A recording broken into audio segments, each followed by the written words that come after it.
Sejam muito bem-vindos a mais um programa Tricetados. Agradeço a audiência de vocês de segunda a sexta, às 19 horas, aqui pela Rede Diário de Comunicação. Hoje eu vou falar sobre um problema sério que muito me afeta e aos meus filhos também, que é a alergia. Hoje eu entrevisto a doutora Paola Dalmácio, alergista, e a Silvana Souza, presidente da Associação dos Alérgicos do Amazonas. Sejam muito bem-vindas, minhas queridas. Primeiro de tudo, eu gostaria de agradecer a presença de vocês e, segundo, falar que vocês são extremamente necessários. Essa conversa é de vital importância, porque a quantidade de amigos que eu tenho que perderam algum ente querido por conta de alergia, perderam momentos da vida descobrindo, uma loucura para descobrir a que eram alérgicos, né? Eu cheguei a um momento na vida que eu já tinha pavor de festa de aniversário com meu filho, porque eu não tinha ideia do que era, mas toda festa de aniversário eu terminava com ele no hospital. E eu não sabia o que era. A maioria das pessoas tem uma dificuldade muito grande de descobrir a que são alérgicas, né? Sim, com certeza. Primeiro de tudo, gente, vamos deixar muito claro, alergia não é coceira. A maior parte das pessoas pensam que alergia é só uma coisa na pele e que não vai passar disso. A alergia é uma coisa muito séria, pode levar a óbito e é bem frequente que o alérgico, em algum momento na sua vida, tome uma medicação errada e corra um sério risco de vida, né? Isso. E agradecendo aqui o convite, viu, Trícia? É um prazer estar aqui. Está convidadíssima sempre, porque se tem uma pessoa alérgica nesse planeta, sou eu. Então, a gente sabe que a alergia realmente é uma doença muito séria. E muitas pessoas banalizam o tema de alergia, né? Como você mesma falou, como se alergia fosse sinônimo de coceira, e não é só isso. A alergia compromete o trato respiratório, compromete o trato gastrointestinal, compromete a pele, e em casos mais graves, compromete as vias respiratórias alta, superior, que acaba evoluindo com edema de glote, que é o que a gente conhece como choque anafilático. Isso aí é o pior. Uma loucura, gente. Isso é o pior evento dentro da alergia. Ideia do que é, né? A sensação de morte. É a sensação de morte mesmo, né? Sim. É uma sensação de morte. Eu já tive várias vezes e não aconselho a ninguém, porque eu sou de um tempo que a medicação não era obrigada a ter o nome genérico embaixo. Então, os médicos receitavam tal medicação e você evitava aquela que você tinha alergia, mas você não sabia, né, do que era feito. Hoje, com a lei do genérico, e assim, eu já pedi para várias pessoas, eu acho que é importante a tua luta, Silvana, nisso, para vários parlamentares com a questão do corante amarelo nas medicações. Às vezes, você tem determinada medicação que você não é alérgica, mas a medicação tem um corante amarelo. Então, por exemplo, se eu vou num cardiologista, tem que ficar olhando não sei quantas estatinas para descobrir uma que não tem corante amarelo. Para eu tomar vitamina D, é uma novela para encontrar uma vitamina D que não tem corante amarelo. E o problema do meu filho com festa de aniversário era um desespero, porque, para ter uma ideia, a gente enchia balão e depois lavava tudo, das paredes ao teto, porque podia ser pó de balão. Depois a gente... Bom, dentro de todas as alternativas, chegou-se à conclusão que ele poderia, sim, frequentar a festa de aniversário desde que ele não comesse o brigadeiro colorido, porque era o corante. Entendi. Mas olha, quantas visitas ao hospital, quantas... E detalhe, às vezes no hospital a criança chega com os inchaços, que a primeira fase são as placas, né? As placas de urticária. E depois acaba evoluindo para o edema, né? Para o inchaço. Pois é, aí a pessoa chega, a pessoa já tem as placas, chega com os edemas nas articulações, quer dizer, está evoluindo para um quadro muito sério. E, às vezes, o pronto-socorro, o próprio médico, trata aquilo como uma luxação ou como um problema, encaminha para um ortopedista e você perde tempo de ir para tratamento daquele paciente, né, doutora?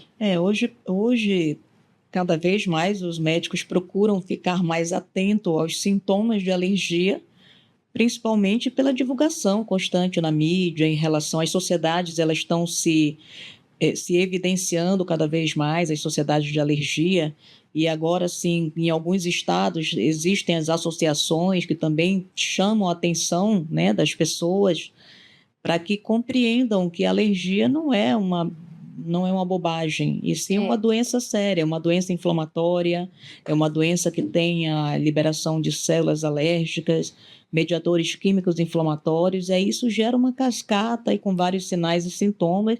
Então, assim, o ideal é ter sempre esse preparo na medicina para que a pessoa não veja como banalização a alergia, e sim como uma doença séria. Para você dar um diagnóstico correto, você precisa pensar naquele diagnóstico.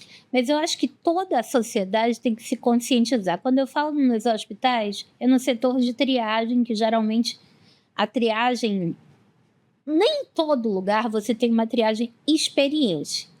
Às vezes você tem uma triagem de tem uma técnica recém-formada, que nunca viu um episódio mais grave. Eu já passei por episódios muito sérios dentro do hospital.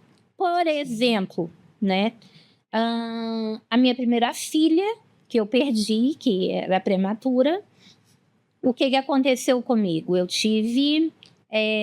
comecei a entrar em contração, e o médico, sabendo que eu era alérgico, prescreveu Buscopan composto. Não. O Buscopan é simples. Favor não aplicar o Buscopan com dipirona. Técnica de enfermagem me fez a aplicação do composto. E conforme ela ia fazendo, eu ia sentindo a minha língua e as costas coçarem. Aí eu falei, não, é só nervoso e tudo mais. Daqui a pouco, meu marido falou para ela, olha, tá aparecendo umas placas. Ela falou, não, é porque ela é muito branquinha. Quer dizer, segundo o aviso. Na terceira vez, eu falei para ele, não tô aguentando mais, parece que o meu coração vai explodir, né? Aí... Você já estava numa fase mais avançada do processo alérgico. Aí, claro, aí pede para chamar a médica. Ah, não, só tem plantonista fazendo parto. Aí você desmaia. Aí aparece o médico. Aí o meu marido fez o quê? Enfiou a mão no recipiente de pérfuro cortante, abriu e mostrou, olha, não tem nenhuma ampola, quer dizer, se arriscou. De Buscopan sem ser composta, que ela é porque não tinha, quer dizer, primeiro, mentiu. Despreparo. Segundo, primeiro ignorou a prescrição médica. Segundo, achou que era bobagem, mesmo sendo alertado. Terceiro, mentiu. E quarto, não chamou socorro enquanto era tempo. Quer dizer, só chamou socorro quando a situação já estava grave, aí transfere, tem que levar o paciente, né, ali para a sala vermelha, ou para UTI, ou para onde for. Quer dizer, tudo isso é um risco. Sim. É um risco muito grande, né? Eu conheço muita gente que acabou falecendo na Covid, não chegando a evoluir a Covid, apenas por uma dipirona para febre. Porque era uma loucura, não podia ter acompanhante, as pessoas estavam assim, né? Medicamentos como Resfrenol, que as pessoas tomam em casa, que tem corante, também já ia evoluir para óbito. A minha família já teve um caso de óbito de uma criança, um tio meu, por conta de medicamentos, de alergia medicamentosa, muitos anos. Então, é uma coisa séria. E quando eu falo, acham que é Um exagero, né? um exagero. Principalmente a dificuldade com meu filho é com relação à alimentação. Sim. Porque às vezes a pessoa deixa claro, olha, sou alérgico a frutos do mar, não sei o que tem mais lá. Tá bom, tira os frutos do mar. Não é bem assim, né, Teresa? Não é assim, gente. Isso é muito sério. E o meu filho, Luiz Eduardo, por conta de tantas que ele passou, ele sempre andou com a medicação. A medicação de emergência, caso acontecesse alguma coisa. Né? Só que deixa eu falar uma coisa para vocês. Já aconteceu várias vezes com colegas dele na sala de aula e foi a medicação dele que salvou. Pirulito, coisas com corantes, com coisas que não deveriam estar sendo vendidas em escolas, mas de qualquer maneira estão. Mas a escola também deveria ter ali... Tem que estar preparada, né? Escola. Então é assim, é um todo. É desde quem cozinha, é quem ensina, é a sociedade como um todo. E a minha luta, né, minha tentativa, toda vez que vem algum parlamentar aqui, é pedindo que se passe uma lei para que a medicação... Qual é a necessidade de ter corante nas medicações, doutora? Pois é, não tem necessidade, né? É mais uma substância industrializada, já não basta os conservantes, os acidulantes, os estabilizantes que são necessários para manter aquela molécula medicamentosa intacta, sem sofrer alterações. Mas por que o corante, justamente? Não poderia ser um comprimidinho branco ou uma cápsula transparente, alguma coisa assim desse nível? Uma grande maioria da população, elas realmente apresentam uma sensibilidade importante aos alimentos industrializados, que são essa família, eu falo, que eu sempre explico no consultório, a família dos antes. Corantes, conservantes, acidulantes, estabilizantes e aromatizantes. Então, assim, o ideal seria ser medicamentos mais puros mesmo.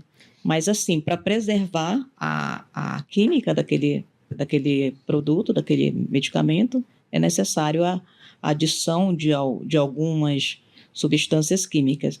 Por exemplo, tem comprimidos que têm a lactose. Uhum. E aquele paciente que tem uma intolerância à lactose, algumas vezes sente, mesmo com uma mínima quantidade de lactose num medicamento. A lactose, só para esclarecer, a gente está falando em alergia, eu estou falando em lactose. A lactose, ela não causa alergia. Ela causa Intolerância, né? É uma intolerância gastrointestinal. Mas, de qualquer forma, aquele paciente que tem uma sensibilidade maior à lactose... Né? E a lactose ela está sendo usada ali naquele medicamento como um conservante, um estabilizante daquele produto. Mas assim, o que você faz apresentando um programa e sempre que você conversa com os parlamentares, a gente não pode se calar, a gente realmente tem que estar sempre falando, colocando na mídia a importância, o entendimento que tem para as doenças alérgicas. O paciente precisa ter um plano de ação, que é isso que seu filho tem, andava com o medicamento correto e que ajudou, anda até hoje, né? Com certeza. Então, tem que ter esse plano de ação, que ele é realmente importante. Se vocês estão duvidando, eu vou pegar na minha bolsa e mostrar. Então, é importante. E aí o paciente alérgico, ele precisa ter aquele vínculo, né, com um profissional que atende, um alergista ou um pediatra, em caso de criança, um otorrino, para ele ser sempre bem orientado, para que, se acontecer uma eventualidade, uma emergência, ele saber como resolver até se deslocar a um hospital. Até ser atendido. Até ser atendido. Eu falei que ia passar num minuto, que não ia dar tempo de conversar com vocês. O primeiro bloco acabou, mas a gente volta já, porque esse assunto, é muita coisa a se falar. A gente já volta.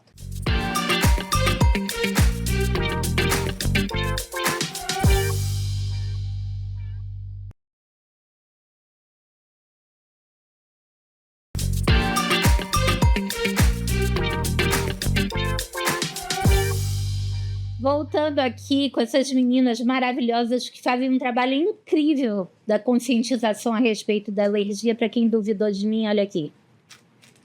Eu posso esquecer dinheiro, eu posso esquecer batom, eu posso esquecer qualquer coisa na minha vida. Mas esquecer um antialérgico jamais, porque só eu sei quanto Você já sofreu, né? eu já passei na vida. Desde picada de abelha, né? Desde alimentos até medicações, né? Que provocam as reações mais severas. Mais né? severas, sim. E é interessante, assim, o paciente, como você falou ainda agora no Covid, alguns pacientes morreram porque, assim, entravam sozinhos, né? Normalmente, a gente dá um plano de ação, se for para o responsável. Se for uma Sim. criança, a mãe tem que andar com um plano de ação. Um o que idoso, fazer? Um idoso também tem que ser alguém responsável. Normalmente, a gente dá uma carteirinha para esse paciente. Não é todo mundo que anda com um cordão, com aquele metal gravado com as... mas de repente poderia ser dessa Doutora, forma, né? Eu vou pedir para a senhora trazer aqui para a gente fazer uma campanha para todo mundo que for alérgico poder adquirir o seu cordão, porque isso é muito sério. Sim. Né?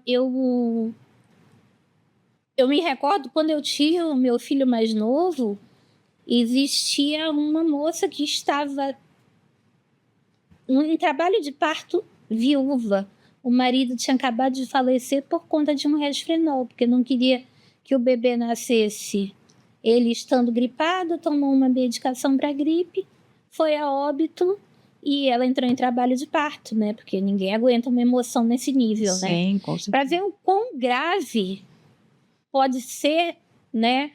Uma medicação, um corante, as pessoas não têm noção disso, não têm consciência, né? Então, aproveitando aqui, que saiu agora na mídia recente, acho que você acompanhou o caso do rapaz que ingeriu caranguejo lá no Nordeste, em Alagoas, e veio a óbito, né? Na realidade, ele já sabia que ele era alérgico a camarão. E o que a gente entende? Quando um paciente apresenta alergia a camarão, ele pode apresentar alergia aos outros crustáceos. Eu acho que assim, gente, se você apresenta alergia a um tipo de crustáceo, provavelmente você vai ser alérgico a todo grupo. Tem chance de ser alérgico a todos os outros grupos, então, né? Muito importante avisar, né? Avisar, esclarecer o familiar, esclarecer o próprio paciente que se ele não pode comer camarão, ele não pode comer caranguejo, ele não pode comer siri, lagosta, lagostinha, que são o grupo dos crustáceos. O teu organismo ele não vai conseguir identificar o que é camarão, o que é caranguejo, o que é siri durante a ingestão. Às vezes até a frigideira, a panela que é utilizada no restaurante, aí vai uma consciência de todos. Tem gente que... E principalmente em férias isso acontece, porque a pessoa vai comer fora da casa e ela diz, eu não posso comer frutos do mar, não posso comer crustáceos. Aí você tem um peixinho simples, alguma coisa, só que a pessoa que vai cozinhar vai utilizar... a mesma panela, a mesma frigideira. A mesma chapa, às vezes. A mesma chapa, isso. Então, é muito importante. O organismo, ele reconhece proteína. E as proteínas, elas são muito semelhantes. Então, no momento que eu sou alérgica a camarão, se eu ingerir um caranguejo, naquele momento o meu organismo pode entender que é uma proteína de camarão e não de caranguejo. Ali não vai estar definido nem identificado para o nosso organismo a compreensão. E aí o que acontece? O organismo acaba fazendo uma confusão, recebe aquela proteína alergênica, ele já teve reação prévia anteriormente com uma proteína do camarão, por exemplo, e ele vai reagir. E acaba evoluindo para uma alergia grave. Na grande maioria das vezes, esse paciente que tem esses episódios mais graves de alergia, ele precisa andar com um plano de emergência e a substância, a medicação mais importante utilizada nesse paciente é a caneta de adrenalina. Pois é, mas a caneta de adrenalina eu já utilizei muito e não ando mais porque ela também tem um risco muito grande, né, doutora? Na verdade, a caneta, que é uma coisa menos acessível, ela é menos arriscada.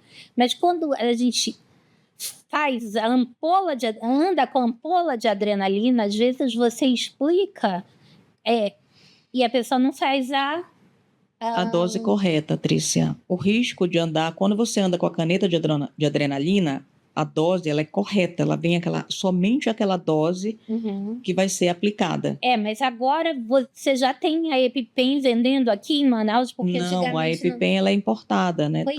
Esse que é o problema. Esse é um grande empecilho para que os pacientes que apresentam anafilaxia, eles acabam não comprando pelo alto custo. A adrenalina ela tem um tempo de duração muito curto, ela gera... E às vezes você, tipo assim, fica sem condições, o tempo de vinda desse medicamento é longo, aí você acaba andando com a ampola, e aí as pessoas, uma vez, eu acabei tendo que fazer adrenalina no meu filho, e estava sem caneta. Já tinha encomendado, mas ainda não tinha chegado. Não tinha chegado. A gente errou a dose. E quando erra, as consequências são bem... A gente errou a dose. Não é legal. Na verdade, nesse caso, os pais eles entram num nervoso muito grande, ou qualquer acompanhante, que é muito arriscado você fazer aquela conta, né? Então, eu acho assim, primeiro de tudo, se tem caneta para tudo hoje, caneta para diabetes, caneta para emagrecimento, por que a gente não pode produzir a caneta para o alérgico, né, e comercializar aqui no Brasil? Porque financeiramente não compensa? Vocês já fizeram um cálculo do número de alérgicos que tem no Brasil? O meu primeiro MBA foi em administração hospitalar. E eu trabalhei no ICAM. O número de crianças que internavam por alergia era um número alto, absurdo. Ainda tem um detalhe: a primeira medicação que se dá aqui para qualquer coisa é a dipirona. A maioria dos países já baniu a dipirona há muito tempo por causa desse grande potencial alergênico, não é isso, doutora? Isso, Teresa. Só que aqui no Brasil ela ainda é a mais usada, tem o menor custo, ela é a mais usada. Mas o que acontece? Lógico que a sua experiência é muito maior, mas o que eu leiga, só num tempo estagiando no ICAN, no Instituto da Criança, vi um grande número de crianças que faziam alergias alimentares, sobretudo a corantes. Eu acho um absurdo. Sucos em pó terem uma coisa de criança, eu acho um absurdo. Aquele macarrão instantâneo com um pozinho, que aquele glutamato monossódico é uma praga, né? Um número muito grande de crianças fazem alergia. Shoyu, né? Que às vezes você pede, eu quero só um bifinho, mas o sujeito lá usa molho inglês, né? Que contém shoyu, que também é um dos componentes alimentares que tem muito potencial alergênico, não é, doutora? E aí você não sabe o que seu filho está ingerindo, você não sabe o que o seu idoso está ingerindo, você não sabe, até você que é adulto, às vezes, corre um risco de ir a uma festa e ingerir, mas é só um bife, é uma carne, mas ali tem um shoyu, ou aquele peixe tem molho de camarão, ou a determinada sobremesa ali tem um preparo que leva uma gelatina para... Tem o corante, né? E aí tudo... Então, assim, a vida do alérgico é uma vida, primeiro, com muita necessidade de aprendizado, né? E de muita luta para argumentar e explicar que não é uma coisa simples, né, doutora? É um processo. Explica exatamente para os nossos telespectadores o que é a alergia. É uma reação... É uma reação imunológica quando algo entra no nosso organismo, que pode ser através da boca, através da alimentação, da ingestão de alimentos, e pode também ser de forma inalatória, quando você inala uma partícula que o teu organismo reconhece como substância estranha. E aí, quando entra ou através da ingestão, ou através da inalação, ou através do contato da pele, no caso das picadas de inseto, de abelha, maribondo, o teu organismo ele reconhece aquela proteína como estranha. E aí começa a fazer toda uma cascata de liberação de substâncias inflamatórias, de células alérgicas, e dessa forma vai culminando com os sinais e sintomas. Tosse, coriza, congestão, no caso da rinite, tosse, cansaço, chiado no peito, no caso da asma. Os pacientes asmáticos, eles são, na grande maioria, alérgicos ao grupo do ácaro, da poeira doméstica, da barata, do pelo de animal.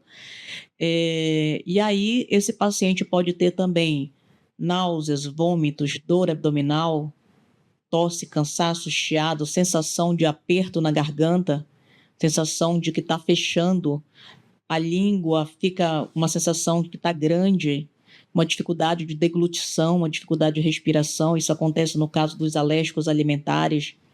O paciente que apresenta uma picada de inseto, foi só uma picada, mas de repente ele começa a sentir, fechar o nariz, fechar a respiração, sentir edema na garganta. Então, assim, tudo isso é um processo alérgico. E fora isso, ainda tem uma questão da sensibilização, né? Porque tem pessoas que dizem assim, mas eu já comi camarão uma vez e não aconteceu nada. Ele pode ter alergia após a 20ª ingestão, após a 30ª ingestão. Porque como é uma reação imunológica, me corrija, doutora, o teu organismo vai criar os anticorpos, não é isso? Vai criar os anticorpos contra aquela proteína estranha. E cada vez que você entra em contato, você produz mais anticorpos ainda. E essa cascata de anticorpos é que leva também a apresentar os sinais e sintomas mais graves da alergia. Então, se você é sabidamente alérgico e já foi orientado que você é alérgico a determinado alimento, o correto é não ingerir nunca mais esse alimento. Agora há pouco, nos bastidores, a gente estava conversando com a tua assistente e a gente chegou no assunto da dipirona, a gente chegou no assunto do camarão. Me arrepio de falar E que tem dipirona. pessoas que são alérgicas, têm alergia a algum alimento, algum fruto do mar, por exemplo, e acabam tendo o hábito de tomar um antialérgico antes para comer o alimento. Nunca façam isso. Quem está nos assistindo, nunca faça isso. Se você tem alergia alimentar, não tome antialérgico antes para comer, para insistir naquele alimento. Porque um dia a conta chega. Um dia vem o edema de glote e vem o choque anafilático. Doutora, eu vou pedir para a senhora encerrar essa entrevista. A gente vai continuar com elas, mas encerrar essa entrevista frisando esse comportamento, o risco desse comportamento que é tão frequente entre as pessoas que não são ali acompanhadas por um alergista. Então, na realidade, o paciente ele precisa ter a consciência se ele apresenta alergia alimentar, leite, ovo, trigo, glúten, camarão, qualquer alimento que seja, não insista em ingerir esse alimento. Por quê? Porque um dia você pode ter uma reação alérgica grave, que é a anafilaxia, e evoluir, como a Trícia falou no início do programa, para o óbito. Tá? Isso é muito sério, gente. Se você tem alergia alimentar, não faça a ingestão desse alimento, mesmo que você tome um antialérgico antes. Isso não é o correto. O ideal é que você tenha sempre acompanhamento com o seu médico alergista, para ele te dar quais são as substâncias, quais são os antialérgicos que você pode utilizar caso você tenha uma ingestão acidental. Acidental, não é uma ingestão intencional. Tá? Então, deixo a mensagem. Se você tiver alergia alimentar, não faça a ingestão desse alimento, mesmo com o uso de antialérgico prévio. Isso não vai dar certo, um dia vai dar errado. Doutora, eu agradeço muito a sua entrevista, mas a gente vai continuar porque o assunto é extenso. E eu gostaria que vocês assistissem no próximo programa. Obrigada pela audiência e a gente continua no próximo programa.